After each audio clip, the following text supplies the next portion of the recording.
Without further ado, my name is David Dunn.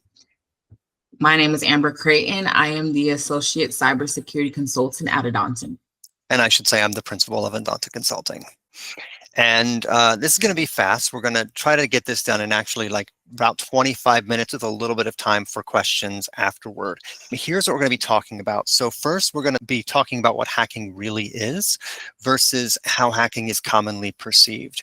Then we'll introduce some basic concepts, followed by letting you get some practice in recognizing social engineering. And then finally, we're going to briefly cover how to respond to social engineering, what you can do if you think somebody is trying to socially engineer you. Hacking perceptions versus reality. So we think hacking is what we see in the movies where someone is angry and they're typing really fast different codes and malicious Trojans on the computer. And yes, those attacks do happen and they can be devastating, but this brings us to something surprising. Majority of successful attacks don't start with code at all. They start with people. Here's where it gets interesting. 88% of related breaches begin with social engineering. In other words, hackers don't usually break in, they convince us into letting them in. That's why we have this vampire here on the screen saying, hello, did you order pizza without garlic? Because the old stories, a vampire can't enter unless they're invited. But hackers use this same idea. They don't force their way in. They trick us into opening the door. And once they get in, they do a lot of damage. So what that means is that preventing most hacking is like preventing most vampire attacks, right? If the pizza delivery guy is like, we have special service. I come in and heat this in your oven, wah, ah, ah, right? You just say, no thanks, leave the pizza by the door and walk very far away. What is social engineering? So when you think about it, it's just a really fancy word of saying hacking people instead of hacking computers. So attackers find weakness in human psychology. They use our emotions such as trust, fear, urgency, and compassion to make us act quickly without thinking. So the key idea here is they don't force their way in. They persuade us into letting them in. Types of social engineering. Tailgating. So tailgating is one of the most simplest but most effective social engineering techniques. So this is when someone without proper access follows an employee into a secure area like an office or data center without using their own badge or credentials. But why do y'all think this happens? So most of us, we don't want to seem like we're being rude, or we just think of like hospitality, and attackers take advantage of that. So they might carry a box of equipment or be on the phone and say, hey, can you hold the door for me? And through that, we will actually let them in. But the danger is once they're inside, the attacker has the same physical access as the employee, which can lead to stolen devices or planted USB drives or even direct access to systems. Next is impersonation. So this is another form of social engineering. So this is when someone is pretending to be someone else as a way to steal information. So they may act like a delivery driver so they can get access to the office, or they may even act like your boss so that they can basically pressure you and build credibility quickly so that you can grant information or access. And then pretexting. This is another form of social engineering. So this is where they're fabricating a story to deceive someone into revealing sensitive information. Whether they're acting as if they're your boss using impersonation while doing this, they use this to compromise your security. So let me give you an example of this. I know of an organization that was infiltrated by a right-wing journalist. This individual got access to an online parent group. And the way they did this was they called and told a story about how their kid fell into this nonprofit's constituency. And because of that, they were able to get access to names and other information that otherwise would not have publicly been shared. These parents who are talking about their experiences wouldn't want a right-wing journalist to find out about them. So that is itself a kind of hack. It's a security breach. So phishing, this is another form of social engineering. It's using an email to trick people into giving information. So they may act like a fake Amazon website with the link. And now that AI exists, it's making it harder to spot phishing emails because the spelling is better. Or they may even act like your boss. So smishing is the same thing, just via text. So it's phishing via text message. So they may say you have a package and then here's the link and you didn't order no package. And then vishing is phishing via phone call. So they may say it's a warrant for your arrest or it's the IRS to basically scare you to make you act quickly without thinking. So with that in mind, on the next slide, what we're going to do is show you some photos and ask you to identify which of the following images might be examples of social engineering. And we're going to waterfall this. So in your chat, pull that up, and we're going to show you A, B, C, and D. Go ahead and type which ones you think match. Don't hit send just yet, though. We'll give you a few seconds to do that. So again, here we have 4 images, and identify which ones you think might be examples of social engineering. You may need to zoom in and look around. Take a moment to do that. Type A, B, C, or D in the chat. We'll wait a few seconds.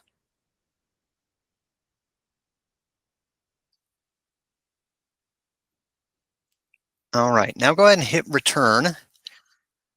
There we go.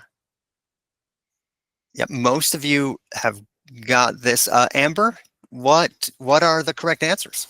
Yeah, so if you remember from the beginning, A is not social engineering. It's what we think we see in the movies where there's like code and malicious Trojans and stuff like on the computer, like different code and stuff. So B, if you chose B, you're correct. It is social engineering. Why? Because this is tailgating, following someone into a restricted area. And then C is a phishing attack. So this is also social engineering, phone scam. And then D is phishing. So this is not a real Amazon link. So you all got that correct. There's 2 N's right there. So that is a link to a fake Amazon website. So B, C, D are the correct answers. Those are forms of social engineering. Recognizing social engineering. Recognizing phishing. So there's 4 signs to recognize phishing. There's normally a sense of urgency because they want you to act quickly without thinking. It's normally a weird email address. So they may act like your boss, but then when you look at the email address, it's from Bob the Builder. They do not match. It's normally like a suspicious link or attachment on the email address. And there's normally unprofessional language or typos. So misspelled words, just weird words that don't make sense. So as before, this time we're going to show you a series of slides, and we're going to ask you to identify which characteristics of phishing you see. So not whether or not they're phishing, but which of those characteristics do you see in the email that give you a hint that there might be phishing happening. Again, we're going to waterfall it, so don't hit send yet, but go ahead and take a look at this email and tell us if you see a sense of urgency, an address that doesn't quite make sense, link or attachment, and or language.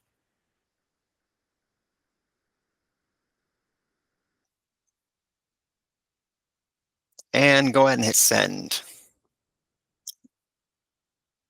Yes, so if you said this is a phishing email, you are correct. All of them are examples, right? Yes, Yes. all of them. So we're going to go through them one by one. So there's a sense of urgency because it says action required and deleted within 1 hour. So it's trying to make you act quickly without thinking. The address is not a real MailChimp address. Employees. There is a link and attachment, reactivate your account. And then we can see there's weird language and misspelled words because suspicious is spelled wrong and then deleted is spelled wrong. So yes, this is a phishing email. All right, another one right here. Take a look. Again, you might need to zoom in to see and tell us which signs of social engineering you can spot in this email. Wait a second before you hit send.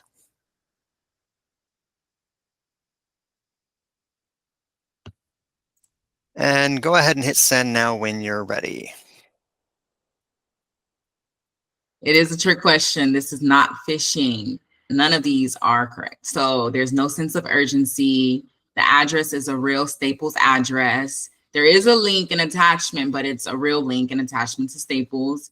And then there is no weird language or misspelled words. So this is not a phishing email. If you get this email, you're in good hands. It's okay. All right, we have another email. This will be the last one we take a look at, and indicate in this email, typing into your chat, but not hitting send yet, A, B, C, or D. Does this email have a sense of urgency to it? Is the address, as much as you can see of it, a little weird? Is there a link or attachment to it? And are there language issues? Which of these signs of phishing are you seeing in this email? You might need to zoom in to look at it. We'll give you a few seconds to scan it and tell us what you think. Remember, A, B, C, or D in the chat, but do not hit return yet.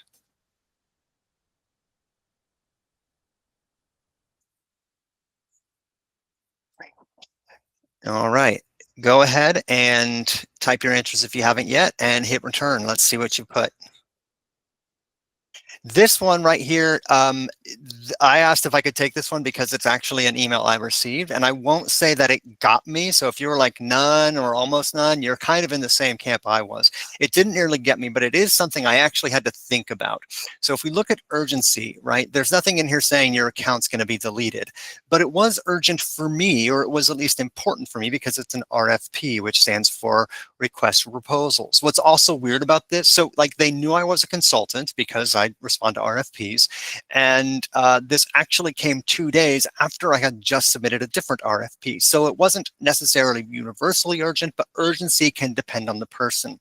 The address was actually a legit address. This is a person who's, we haven't included the whole address here, but this is a person whose account was actually hacked. They belong to a nonprofit. The link was there. However, when I hovered over that link was fine. It took me to a page that had another link, and that link, when I hovered over it, was owned by the Russian government for some reason. That was weird.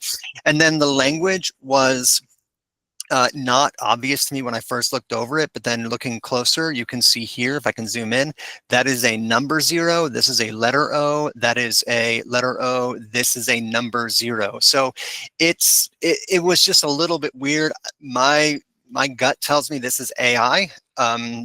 And we're going to start seeing more of these things. I actually was just talking to somebody the other day who said they were getting some weirdly targeted phishing emails, pretend like using pretexting and things like that. And AI is going to make this a lot harder to spot. So knowing the signs is going to be all the more important.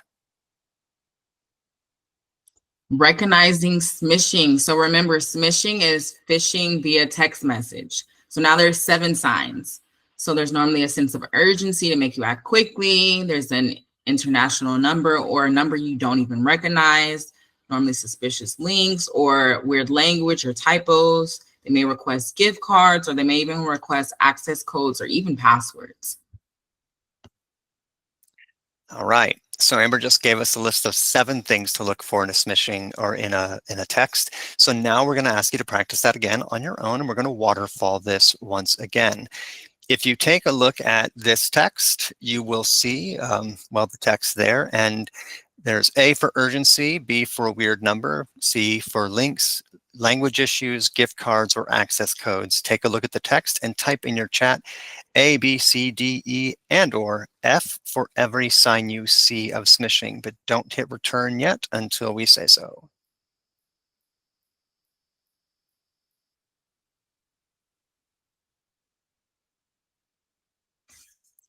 All right, go ahead and hit return now. So there is a sense of urgency because the access codes are going to expire. So we can see that there. And then the language to lay is, so today is spelled wrong. And then F is correct because they are asking for access codes. So if we chose those 3, you are correct. All right, we have another one, another text message. Take a look. Is there urgency, a weird number, links, language issues, requesting of gift cards or access codes? Go ahead and type those into the chat.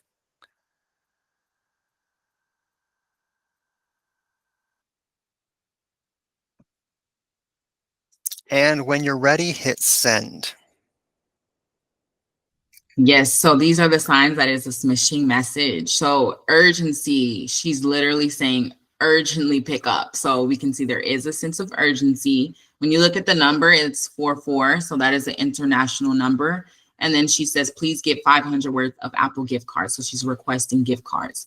So through those three signs, we can tell that this is a smishing message. All right, another one. This is our last example. Again, take a look at this text. You might need to zoom in and type A, B, C, D, E, and or F.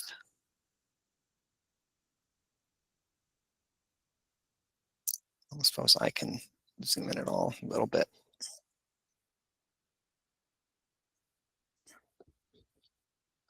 All right, go ahead and type your answers in the chat if you haven't yet and hit return.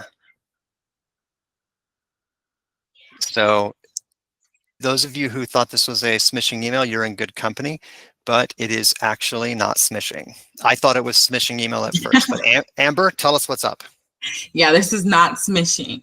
So there is no sense of urgency. The number is a short code number and the link is an actual site. There's no issues with the language. There's no misspelled words. They're not asking for gift cards or access codes. And if you are afraid this is smishing, you can always look it up because that's what I did. So if you received a message like this, please pay your tolls. It's real.